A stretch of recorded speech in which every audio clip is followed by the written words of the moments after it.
Early voters looking to beat Election Day crowds face long lines at the registrar's office today. And getting to the polls in style. A San Diego organization is helping people get out to vote on a party bus.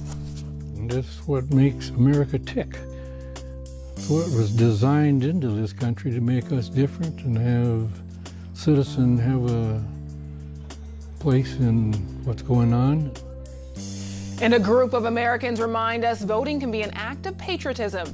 KPBS Evening Edition starts right now.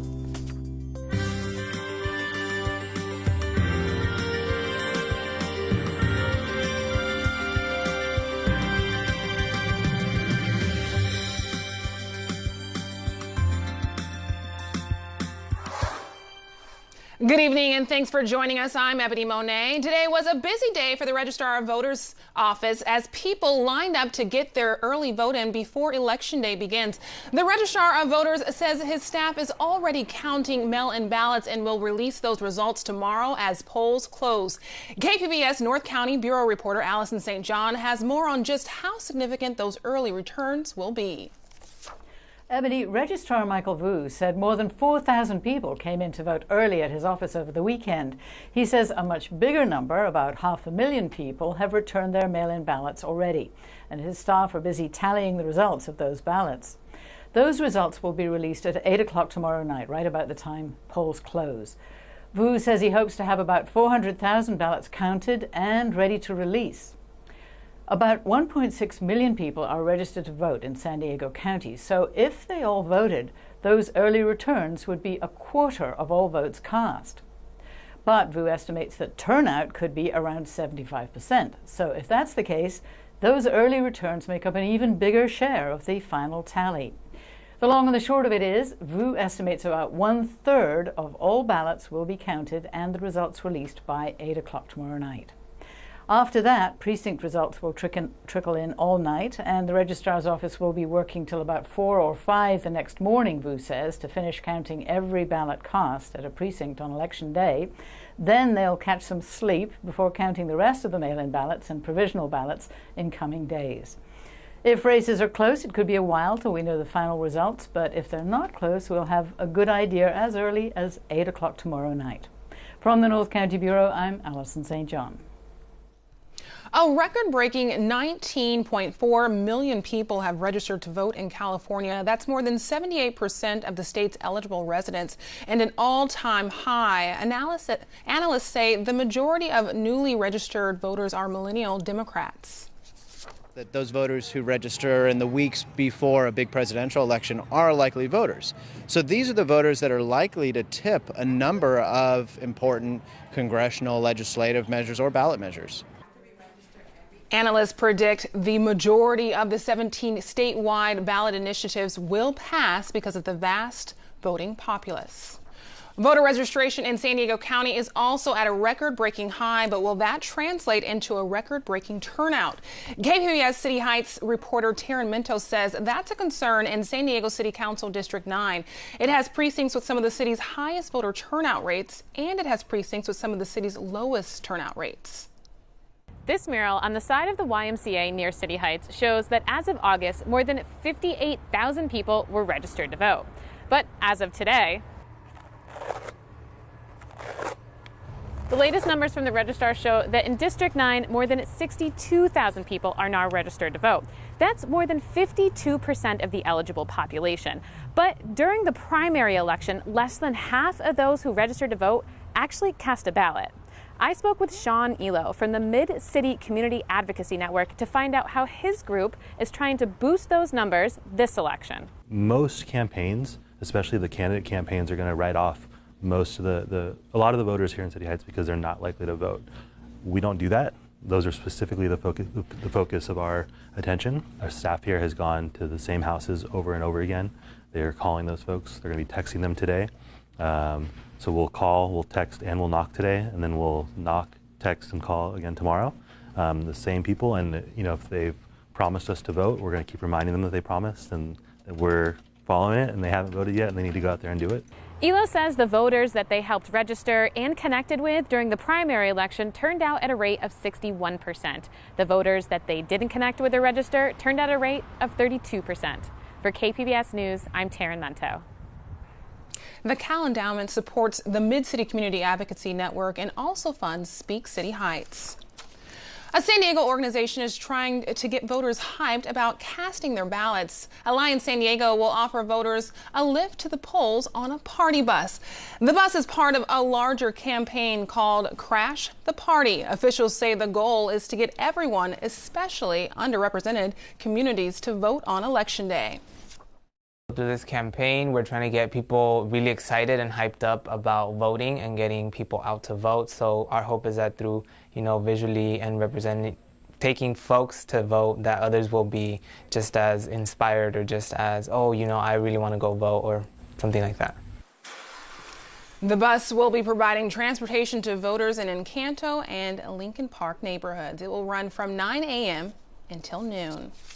Since November of 2015, donors have given political groups supporting candidates and ballots measures in San Diego more than $19 million, but not all donors are created equal. Reporter Leo Castaneda with iNewsSource has this edition of News and Numbers. One name stands apart in the list of the largest political donors this election, the San Diego Chargers. In the last 12 months, the football team has given more than $7.6 million to the Yes on Measure C campaign. That measure aims to get public funding to build a new stadium in downtown San Diego. Despite the money, a recent poll suggests the measure will likely fail at the ballot tomorrow. And that's because money doesn't necessarily guarantee success, it just makes sure you get your message in front of voters. The second top donor in the city of San Diego during the last 12 months was Ballpark Village LLC. The company has given almost $1 million to support Yes on Measure D. That measure seeks to raise the hotel tax and create a development plan for parts of downtown San Diego and Mission Valley. Two other top political donors have given to Yes on D $200,000 each, attorney Corey Briggs and GMI Realty owner John Morse. Other top San Diego donors this year include the conservative Lincoln Club and the Chamber of Commerce, as well as the San Diego County Democratic Party. For more on who's backing San Diego campaigns, go to iNewsSource.org. About 1,000 people crowded outside California's Capitol to hear from former presidential hopeful Bernie Sanders speak in support of Proposition 61. The measure would cap the amount the state would pay for drugs to the same amount that the U.S. Department of Veterans Affairs pays for the same drugs. Data shows drug companies have spent more than $126 million to defeat the measure. Sanders says allowing drug companies to continue raising prices on life-saving drugs is a moral issue. Pharmaceutical industry has the muscle, has the power, has the money to buy the United States Congress, has the money to buy the legislatures all over this country. And why they are so nervous about what may happen tomorrow is that for the first time in the history of this country, the American people are going to stand up to the drug companies and we're going to beat them. Opponents of the measure and pharmaceutical companies say it could hurt veterans by driving up the cost of drugs. Legislative analysts are still uncertain about the impact of Prop 61 would have on the state if passed. Currently, the state spends around $3.8 billion per year on drugs for its retirees, Medi-Cal patients, and other programs. And experts say Prop 61 could save the state a lot of money, but opponents of the measure say drug companies may retaliate by raising prices on medicines that VA is required to purchase. The VA could end up paying higher drugs. So this would be ultimately federal taxpayers that, because the VA sets the new benchmark for what the state may pay, one way that manufacturers could protect their profits is to raise the VA's price and then charge the state those higher VA prices. For tomorrow. Prop 61, the most expensive measure on the ballot. The No on 61 campaign funded almost entirely by pharmaceutical companies. Polls are open from 7 in the morning tomorrow to 8 at night. Anyone in line by 8 p.m. will be allowed to vote. Mail-in ballots can be dropped off at any polling place in your voting county or at a designated drop-off location. You can find those on our website at kpbs.org or at sdvote.com. And if you haven't already filled in your ballot, the KPBS Voter Guide is available for you. There you can get background information on all the candidates, state propositions, and local measures. You can find it at kpbs.org/voter guide. KPBS will have a special live election coverage starting tomorrow night at 11. We will not be airing Evening Edition. Instead, we're bringing you PBS NewsHour's coverage of the national election. That's starting at 5 o'clock. Once again, our local special coverage starts at 11. KPBS investigative reporter Amita Sharma has a sneak peek of what we're working on for tomorrow.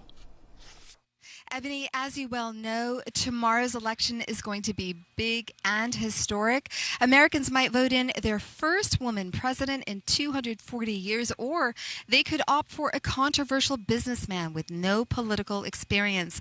In California, voters will decide who to replace U.S. Senator Barbara Boxer with. They will decide whether to abolish the death penalty and whether to legalize pot. In San Diego, closer to home, voters will weigh in on a new stadium for the Chargers, and county voters will get to have a say on whether there should be a new housing development in Valley Center. KPBS will have the very latest results. Our reporters will bring you all the news from various campaign headquarters, and I will be here at Golden Hall with former Los Angeles Times Bureau Chief Tony Perry with some election night analysis. Reporting from Golden Hall, Amita Sharma, KPBS News. Election Day for members of what some people call our greatest generation is more than just the candidates and issues. Casting a ballot is a way to pay tribute to those who have fought to protect America's freedoms. KPBS reporter Susan Murphy met up with two San Diego World War II veterans to talk about Election Day through the decades. My country is everything. It really means a lot. 100-year-old Irvin Wendt says he's never missed voting in an election. The first time the World War II veteran cast a ballot in a presidential election was in 1936. Franklin D. Roosevelt won a second term. Wendt remembers the votes in those early years being tallied with chalk. Just seeing it on the board and chalkboard. And the throngs of people gathering around radios and in the streets as election results were announced. It was wild at times, you know. Wendt says Roosevelt brought hope in a time of darkness. He kept us together. As America was in the midst of the Great Depression. I lived on $5 a month for about 3 years. But I had something to eat, and I had a place to sleep. So, and I was strong, young and strong. Wendt joined the Navy as a way out of poverty. Then came the attack on Pearl Harbor that launched the United States into World War II. The Japanese had started the war, and we knew we had to finish it. He was a turret gunner on fighter planes. He fought in the iconic Battle of Guadalcanal and the Battle of Midway. There's only 3 people left. His Mission Hills home provided him 6 decades of memories with his wife and daughter. His back patio offers a view of the USS Midway Museum, named after the war-altering battle. There's the Midway. Nobody loves war, but it certainly had this country pulled together. 91-year-old Royce Williams also served during World War II as a fighter pilot. He considers participating in elections one of the most honorable and patriotic acts a citizen can perform. And that's what makes America tick. It's what was designed into this country to make us different and have citizens have a place in what's going on. Williams first voted in 1944, Roosevelt's 4th re-election, when he promised to win the war and build the economy. Williams says one of the most memorable presidential elections to him took place 4 years later. Well, I remember expecting Dewey was going to win, and Truman pulled it off. Big surprise to everybody. Truman led the country through the Korean War, where Williams played a big role. This is a painting of the airplane I was flying. At one point, he found himself flying alone and fending off 7 Russian fighter jets. Shot down 4 of them. before getting out of ammunition and 263 holes in the airplane. Williams married and had 3 sons. He moved 29 times during his lifelong Navy career. An American flag flies high over his Escondido home. His living room wall displays medals, plaques, and photos showing his years of service. He says he's lived through many of America's ups and downs. We were able to get over the hurdles, come to agreements, build on that, get stronger. He has also lived through a lot of presidential elections. Year by year, little changes made, but this year, huge changes made. This year it's different. This election day is very, very important. Irvin Wendt has also lived through a lot of presidents. Eisenhower was a good leader. Lyndon Johnson, he was for a lot of the people, the poor people. And Ronald Reagan, I would say, he was a strong man. Wendt served in the Navy under America's commander-in-chiefs for 44 years. This will be his 21st time voting in a presidential election. Whatever happens in the election, that's my president. He says throughout his 100 years of elections, candidates, issues, and the many changes and advancements he has experienced, one thing remains the same. That's the responsibility of the people. To do right. That's a big responsibility, to do right. Susan Murphy, KPBS News. A San Diego State University lecturer says the holiday shopping season could suffer because of the presidential election is drawing so much attention. KPBS reporter Eric Anderson has more. The nearly 2-year-long presidential campaign ends today, but national politics could still have an impact on holiday shopping sales. San Diego State University lecturer Miro Kopik says the election's impact on the nation's $656 billion holiday shopping season doesn't end when the polling places close. Retailers say the period between now and the Thanksgiving Day holiday could go a long way toward determining how successful the holiday shopping season is. Lagging sales from consumers distracted by presidential politics could put extra pressure on retailers trying to meet holiday sales targets. Companies that are dependent on the holiday shopping season to make or break their revenues, the election and whomever gets elected, if it creates hesitancy by the consumer, it's going to be bad for business. The National Retail Federation is predicting a boost in holiday spending this year when compared to last year, but Kopik says consumers may hold off starting their holiday spending. If they do that, the shopping period gets shorter and there's a shrinking chance that sales will top last year. Some businesses make 70% of their revenue in November and December. Eric Anderson, KPBS News. A man who killed a federal transportation security officer at the Los Angeles International Airport has been sentenced to life in prison. Paul Ciancias shot the officer and 3 others in 2013. He pleaded guilty to murder and 10 other counts. Ciancias says he targeted the TSA officer because he was angry about airline security measures. Community leaders have dedicated a new mural in Barrio Logan to the victims of a car crash in Chicano Park last month. 4 people were killed when a pickup truck flew off a ramp leading to the Coronado Bridge and landed in the park. The mural covers about 200 feet of the walls of Diego and Son Printing Company. It portrays historic and political issues related to the neighborhood and images of 2 of the people killed in the crash. I am a motorcycle enthusiast. I saw the motorcycle.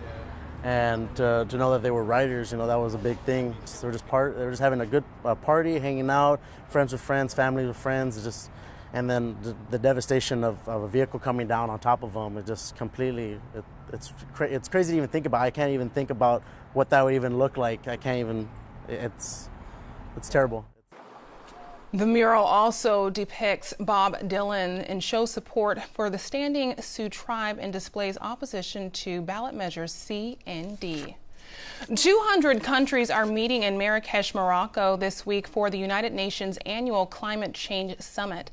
Scripps Institute of Oceanography professor Viraranjan Ramanathan is one of the presenters. He's working on a project in India trying to get women to stop using wood for cooking fuel and switch to cleaner fuels that release less carbon dioxide into the atmosphere, but that takes cash, and he'd like to use some of the proposed $100 billion climate fund to pay for it.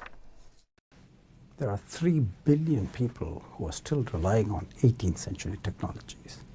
I'm hoping some of the climate funds would be used to reward these women climate warriors who are fighting climate change for the rest of us. The aim of the summit is to find ways to put into action last year's historic Paris Agreement on combating climate change. The Paris Agreement became international law on Friday. Clear skies and sunshine expected this week here in San Diego. Regina Miller has tonight's forecast. Well, it's been dry, but we've had some clouds here passing across the northern part of California. You see some clouds just around to the north of San Francisco, up into Redding. We've seen some clouds, but to the south, we've had plenty of sunshine. And looking at the metro areas for tonight, I have an overnight low of 59 degrees, mainly clear skies. In San Diego County, Borrego Springs, you'll be at 57 degrees. We'll have mostly clear skies there. In Mount Laguna, 40 degrees. Alpine, 48 degrees. And Oceanside will be at 48 degrees as well. And as we take a look at what we can expect for your Tuesday, get ready because the heat is going to be coming in, and it is going to be getting even warmer as we head into the midweek. But here we are, Election Day. Unseasonably warm, plenty of sunshine, no reason you can't get out and vote. And then for the late week, we are going to keep the mainly dry conditions, and it is going to get hotter as we go into the midweek as well. So taking a look at your 5-day outlook, along the coast, temperature of 79 degrees, sunny and mild on Tuesday. It gets warmer. Look at that Wednesday, sunny with a high of 89 degrees. And then we're back into the low 80s by the late week. More clouds on Saturday, and temperatures will fall back into the 70s. Inland, we start out at 88, so sunny and very warm on Tuesday. On Wednesday, breezy with some sunshine, a temperature of 94 degrees, so it is going to be a hot one. It's going to still be very warm on Thursday. Friday, sunny and very warm at 86, and we'll have more in the way of clouds coming in as we go into your Saturday, and temperatures fall back a little bit as well. In the mountain location, 79 degrees for Tuesday, plenty of sunshine, 80 degrees for Wednesday. And then on Thursday, we're in the upper 70s, a little cooler on Friday, and then Saturday, we'll have some increasing clouds around on Saturday as well at 73 degrees. Tuesday, it is going to be a hot one in the desert locations, 90 degrees, sunny and hot. And then on Wednesday, we're at 89 degrees. We only drop slightly, a degree each day here. Thursday, we're at 88 degrees, 87 degrees with plenty of sunshine on Friday, and we're at 86 degrees on Saturday, and we'll have more clouds starting to fill in for Saturday as well. I'm Regina Miller, KPBS News. I'm Judy Woodruff. On the next news hour, our reporters live on the campaign trail, the final day before the election. That's Monday on the PBS News Hour.